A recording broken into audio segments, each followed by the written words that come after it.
మిద్దె ఎక్కే అనుభవం ఉంటే ఆ లెవెల్ వేరు, మిద్దె ఎక్కే అనుభవం లేకపోతే ఆ స్థాయి వేరు.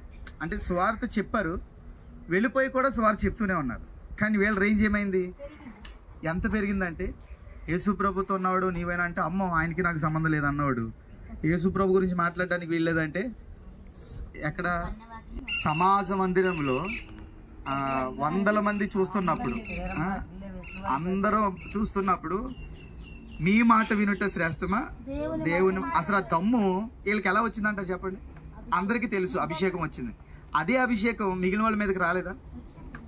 మరి మిగిలిన వాళ్ళ మీదకి వచ్చినప్పుడు అదే అభిషేకం వీళ్ళ మీద ఉన్నప్పుడు వీళ్ళని నిలబడగలిగినప్పుడు ఈ స్థితిలో ఈ స్థాయిలో వాళ్ళు ఎందుకు నిలబడలేదు అంటే మిద్దె ఎక్కే అనుభవం ఉండాలి. దాంతోపాటు రెండో పాయింట్ ఏం చెప్పారంటే సహవాసం. 120 మంది ఎందుకు ఉండలేకపోయారంటే వారికి దేవునితో సహవాసం లేదు.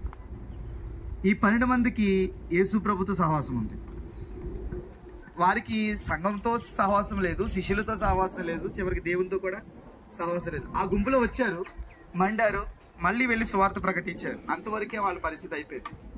మరి ఎవరు లేరా అంటే మనకు కనబడుతుంది అపోస్తల కార్యాలు 1వ అధ్యాయంలోనే.